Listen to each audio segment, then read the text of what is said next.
The world is changing.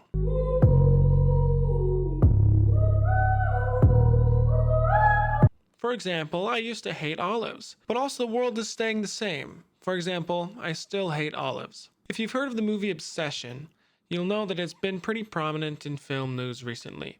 The big thing that sticks out to me is that it's a mostly independent production on a cheap budget, made for about $750,000 as compared to other big budget movies out right now. One that I may have talked about earlier, and it's made over $40 million, surpassing its budget and making an exponential profit. If you've been paying attention to film culture as a whole recently, you'll realize that these independently produced films are becoming a lot more prominent, making more profit, and staying in the public eye longer. Obsession's director, Curry Barker, got his start on social media. Whoa, man, what do you mean? In just a few weeks, The Backrooms is coming out into theaters, and its director, Kane Parsons, also got his start on YouTube. Earlier this year, Markiplier's Iron Lung came out with a lot of success, and he's been pioneering a completely unique system where he's distributing the film himself on digital as well as physical media. A lot of prominent films, especially horror films, have come out in the previous decade,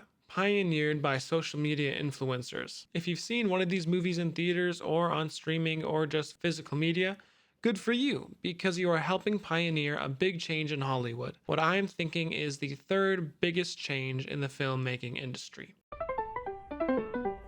If you know anything about film history, you know about the Hays Code era, an era between the 1930s and the 1960s where feature films in America were heavily censored. Not only were these films censored, but it was at a time when there was something known as the Big Five, where only 5 production companies were making movies. Or at the very least, if you wanted to make movies, you had to go to one of these 5 production companies. These studios being MGM, Paramount, Warner Brothers, 20th Century Fox, and RKO Pictures. 4 of these studios are still alive today, but back in the olden days when everything was in black and white and kids walked around with big lollipops and propeller hats, if you wanted to make movies, you had to do it through these 5 studios. And this is mainly for one reason. They owned the production, distribution, and exhibition. That means that they were making movies, handing them out, so that people could see them and also showing them. You may not realize this now because movie theaters are largely all independent of the movie production studios, but movie studios own the actual theaters that played. Meaning if you wanted to see a Warner Brothers movie, you had to see it at a Warner Brothers theater. And if you did not make a movie from these studios, there's no chance they're going to be shown at any of these theaters because they're owned by the studios, and the studios are only going to want to show their own pictures. When the Hays Code was established around the 1930s, this completely changed what films used to be. In the 1910s and 1920s, in a period of entrepreneurship and creativity when it came to films, a lot of films to various degrees of quality and to various levels of maturity and content. In the pre-Hays Code era, a lot of crazy movies were being made because there really wasn't any regulation. There were a lot more mature and explicit films than are realized, but the sad thing is a lot of these films were lost because the actual films that they were made on were either destroyed or rotted away. A lot of modern filmmakers are actually a part of organizations that focus on restoring these films, but about 90% to more than that were lost to time, which is why when we think of old movies, we think of very pure, censored, heavily restricted films that barely touched on topics such as sexuality or crime or race, pretty much anything that made people uncomfortable. The Hays Code was an actual set of rules that had to be put in place that barred films from showing certain material. For example, if you wanted to make a film, it couldn't show crime in a positive light, or at least it could not make criminals sympathetic to the audience. If you had criminals in your film, they had to be caught by the police at the end of the movie. They had to be held accountable for their actions. You also couldn't show any explicit sex or any explicit sexual themes. This is why in a lot of romance films of the time, they had to replace intimate scenes with musical numbers or a lot of innuendo or even just very vague references at those types of relations. You also couldn't touch on taboo subjects like homosexuality or drug use, or even things like interracial relationships were banned from films during this time. This censorship not only restricted the types of movies that could be made, but it also restricted the types of people that could make films, because it gave leeway to these studios to be able to make the films that they wanted to make. Because apart from these codes, the film system highly favored these big five studios and did not put restrictions on the amount of control they had over the film industry. Before the Hays Code and before the studio system, filmmaking had its fair share of problems that they had to deal with. Of course, they had to deal with restrictions in terms of who owned equipment and where they could shoot and having talent and hiring people. A bad side from this era was that they didn't have a lot of restrictions for labor. This was technically true for any type of labor in the 1910s and 1920s, but specifically in filmmaking, a lot of people working in this field, because it was such a booming industry, would put themselves in highly dangerous situations and would risk their lives in order to be a part of this film industry. So a lot of the success from the beginning of film came at a huge cost. And because of that cost, there was a huge push in bringing forward the Hays Code, these rules, which ultimately over-censored a lot of subjects, at the same time benefiting these five studios that were already put in place. Another big thing that was happening around this time was the change from silent films to talking films, a highly contested subject because a lot of film purists at the time thought it was degrading to the medium of film to have sound. They wanted film to be a purely visual medium, just like photography or visual painting art.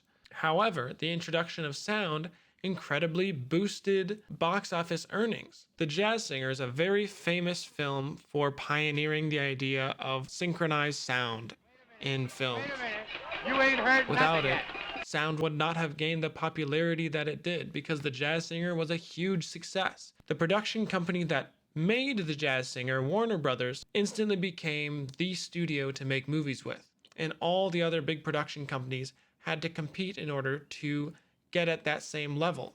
That's why we ended up with the five big production companies who owned the means to make movies, owned the means to distribute movies, and owned the theaters where these films are being made. It essentially made it impossible to break into the film industry on your own. And from the 30s to the 60s, it highly restricted what types of films were being made. I think it's important to focus on this era because this was the first big shift in the film industry. Near the end of the Industrial Revolution, film became a prominent art form. It got to the point where nearly 50% of all households were going to at least one movie a week. It became the thing to go to, and it was a highly profitable, enormously productive industry.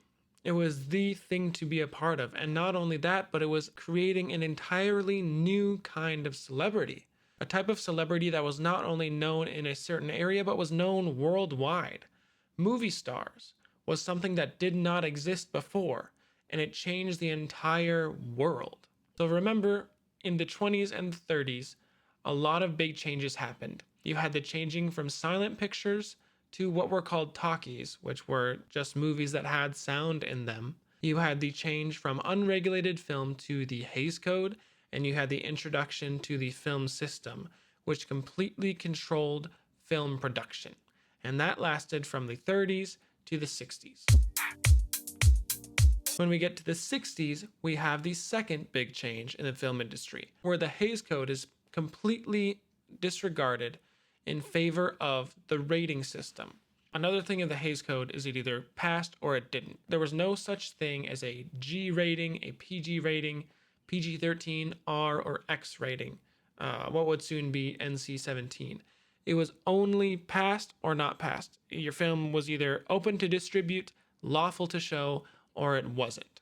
Following the removal of the Hays Code and a transition into the rating system, which divided movies into levels of severity when it came to the content that it showed, there was a plethora of types of films that were being made. One of the most important films of this era was something called Midnight Cowboy, which featured two con artists as the protagonists and heavily implied homosexual themes in its plot and storyline. Two things that would have never been shown in a movie prior to the dismantling of the Hays Code. The film was so influential, in fact, that it won Best Picture at the Oscars that year, and up to this day has been the only movie with an X rating that has gotten that award. Other movies like Francis Ford Coppola's The Godfather really pioneered what levels of severity in content and themes regarding morality, crime, and immorality really changed what people expected from films. Francis Ford Coppola is a very influential figure in this time because he not only directed The Godfather, which has been regarded as one of the best films of all time. I did not care for The Godfather. What? But he really pioneered a new era of filmmakers. Following the dismantling of the Hays Code, an entire era of filmmakers became too old to direct films. Directors like Alfred Hitchcock and Henry Ford became outdated, or at least just physically too old to make films anymore.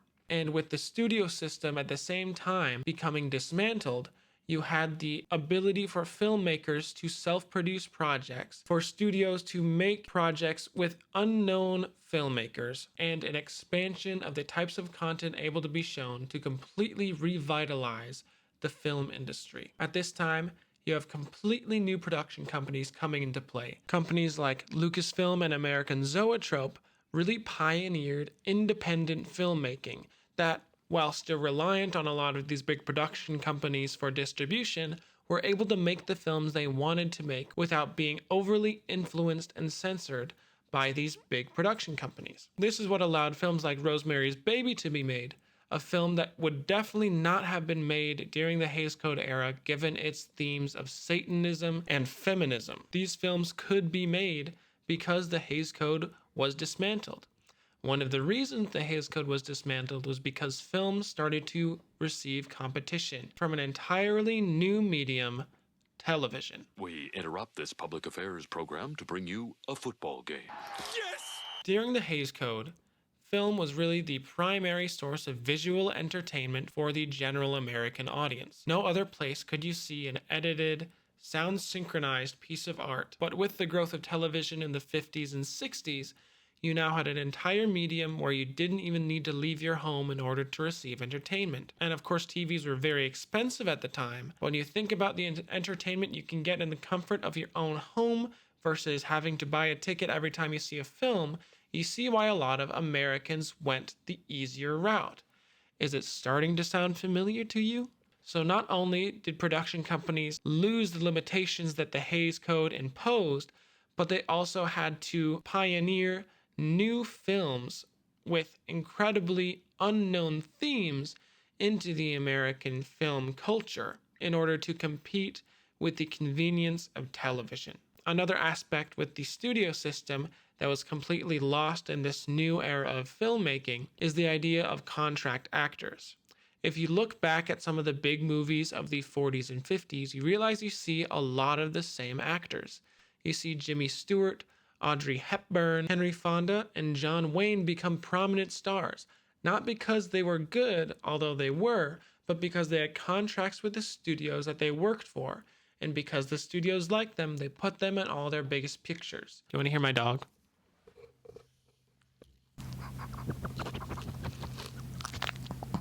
With the studio system dismantled, you had all these new actors and new talent being able to prove themselves, rather than losing to favoritism within the studio system.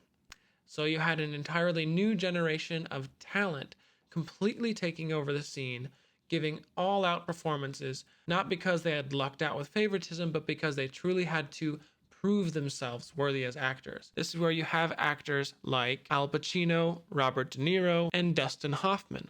A lot of actors that are still around today, but were in the right place and the right time and had the right set of talent to really prove themselves in this new generation of movie stars. So in this second shift, you have a dismantling of the Hays Code, a loss of the studio system, along with a competition of television that changed what types of movies were being made. An important note to remember is the underlying theme in all of these changes are different expectations with the American audience. Just like my taste with olives, the American audience's tastes are always changing, and they are always staying the same. American audiences love to feel good, but they also love to be introduced to new topics. They love to feel justified, but they also love to be angered. And this is what brings us to today, where I feel like the third biggest change in the film industry is happening, not with competition to television, but with competition to social media. My brain can't even think thoughts no more because of the internet. One of the reasons I think so many prominent films are being made by social media influencers are because those are the types of people that feel bold enough to make new content. Those are also the people with the resources in order to quote unquote break into the film industry. I actually don't think that the term breaking into the film industry is accurate because it's gotten so much easier and to make your own content that you really don't have to break into anything. There's no studio system to break into. Like Markiplier has showed us, you're able to produce a movie on your own by building your name up on social media platforms. Two very important notes to remember regarding the two previous shifts is the Hays Code shift of the 30s and the studio dismantling of the 60s both had very intense cultural shifts around those times. I don't know if you remember the 30s, but it wasn't exactly sunshine and rainbows. You had the Great Depression going on, along with 2 world wars, as well as a climax to the Industrial Revolution that really changed how a lot of people live their lives, how they work, how they make their money, how society is organized. In the 60s, you had an entirely different type of cultural change, where a lot of people are becoming progressive civil rights activists. They're standing up for what they believe in and standing against the social norms and status quo of what was set before. A huge influence in why the Hays Code was dismantled in the first place. And today, you have an entirely new social shift, what could more accurately be described as a social divide. If you go on any platform today, you can see the political divide in the United States. And you can also see how it's bled out into other countries around the world. You have intensely conservative people and intensely progressive people not only fighting, but demonizing the other side, where they do not even want to compromise and find common ground where they can actually reconcile with each other. You have two groups that are completely opposed to each other. At the same time, you have industrial revolutions like the progression of AI, as well as the complete social takeover of social media. People interact with each other entirely differently than they have in the entire history of humanity. I mean, look at me right now. I'm communicating to you not through a TV screen or a film screen, but I guess I am communicating to you on a TV screen. My stats say that at least 2 or 3 people watch me on the TV. But you have people communicating not face to face, but through digital recording devices. That's how people interact these days. And it's completely stunted and stagnated American social norms and communication norms. Another thing to remember about this era in media shift is there are still huge production companies. Everyone talks about how Disney owns everything, and it seems like every other month there's a huge buyout of another media empire. These film companies are consolidating and moving back into a vertical system where they are largely in control of production, distribution, and exhibition. Why do you think these big companies are investing so much into their own individual streaming services? Don't you think it is smarter that if you own something, you control where people see it? Companies like Paramount, like NBC Universal, and like Disney love investing in their own original content because they get to control who watches it and they get to control where people watch.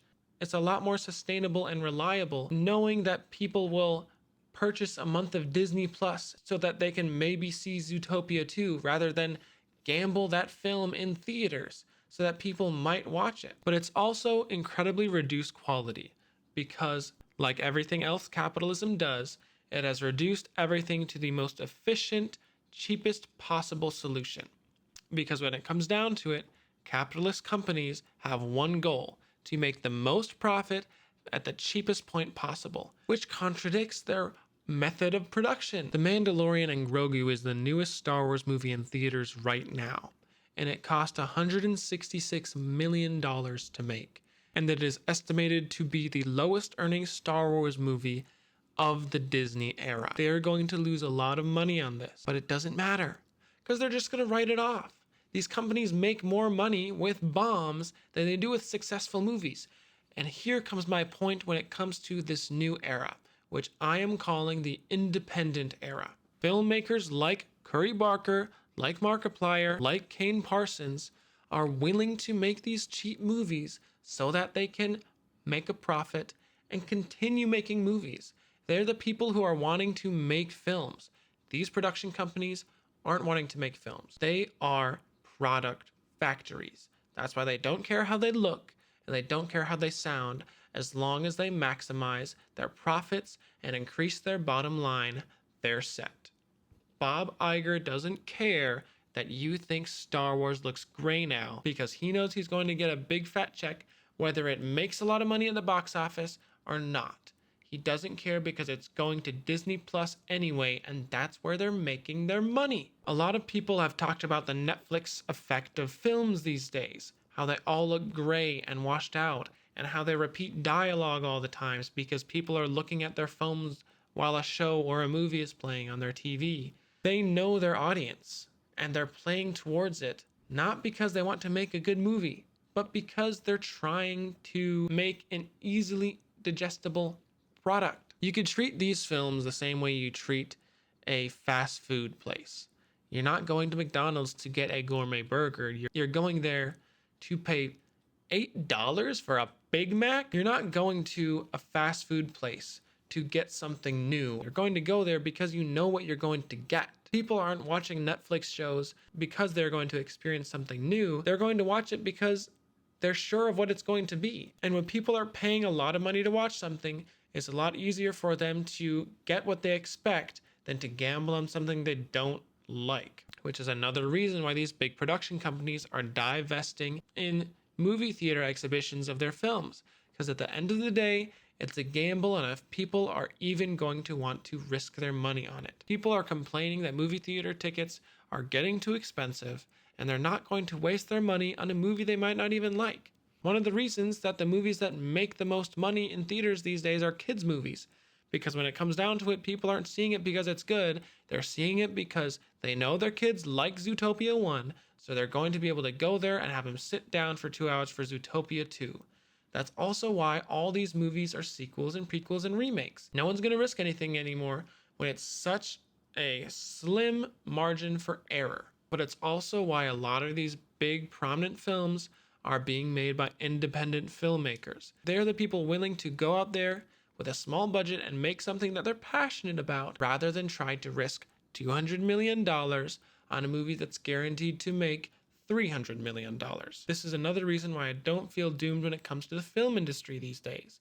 Because when I look at history and I see the patterns, when I see big production companies spending exorbitant budgets to make these big spectacles, which is also something they did in the 30s and also something they did in the 60s in order to get audiences back in seats, I realize it's not going to work. And that's okay, because the filmmakers that actually care about making films they care about are going to do it. And audiences are going to care about it. Because to quote everyone's favorite movie, and people love what other people are passionate about. It's also important to note that one of the easiest ways to make money in the film industry is make a horror movie. I mean, this has always been known. You can make horror movies on really small budgets because the purpose of a horror movie is to be scared and to scare.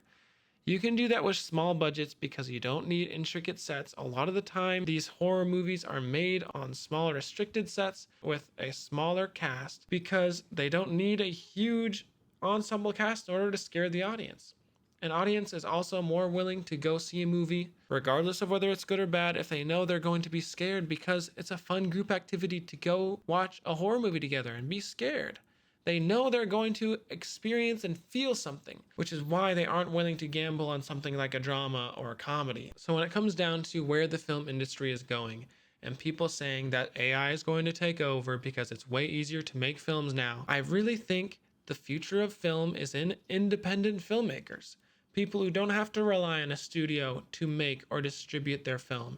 People who don't have to rely on hundreds of $millions worth of budgets in order to advertise their film, because they have an entire internet fan base that's willing to go see something that they made. And the film industry seeming to try to combat social media use, something that's free and intensely accessible and far more addictive than any film could be, it makes sense that the people who are going and making the films that people are watching are the people that got their start in social media, not the companies that try to break in. It seems like it would make a lot more sense to treat the film industry going forward as not something that people are trying to break into, but that studios are trying to break into. To me, it seems like it's a lot more being driven by social media influencers, people that are prominent from the content they make and give out on their platforms, than it is studios trying to mimic that same feeling. I mean, you see all the time studios advertising their films through influencers and in a style that seems relatable, but they can't imitate that because they're not real people. And the influencers online who are making the films that are being successful today are real people, and they talk like real people. And more than that, they make movies like real people, which is something no machine could ever replicate. So this weekend, don't go see The Mandalorian and Grogu. I'm guessing you're not going to because it's going to be on Disney Plus in a few months anyway. Instead, go see Obsession or continue to watch your favorite creator, because it's going to turn out a lot better in the long run if you're investing in what people are making than to be bootlicking these huge corporations that are just churning out slop. I'm really excited for the future of filmmaking, and I hope you are too. A lot of this video was inspired by a Reddit post I saw from someone saying, why are there no iconic characters like there were in the 80s? And it had a picture of Darth Vader on it. One of the reasons I think this post is kind of idiotic was because if you were in the 80s, you would have had someone saying, why don't we have iconic characters like we did in the 40s? It could be completely skewed by what generation you were a part of, along with what films you grew up with. Also, using Darth Vader as an example of an iconic character is completely irrelevant because he had decades to build up his recognition and notoriety. Sure, he was very famous from the film trilogy he came from, but he had a ton of shows and movies all centered around him that added to that notoriety. I mean, how iconic would you say Marty McFly is? You have figures like Indiana Jones, who with their sequels have just kind of been delegated to 80s icons. However, I think in this new era of social media, icons that we would connect to today would be far more likely to be influencers like Twitch streamers. I would say that looking back, people like me would be far more likely to say, why don't we have any stars like IShowSpeed or Mr. Beast? I'm sure movies of today will have their icons. It's just going to take a few decades and a lot of nostalgia build up to realize what those icons are. But I believe it's going to happen. Drop down in the comments who you think today's icons are going to be. Don't forget to like and subscribe, and I'll see you in the next one.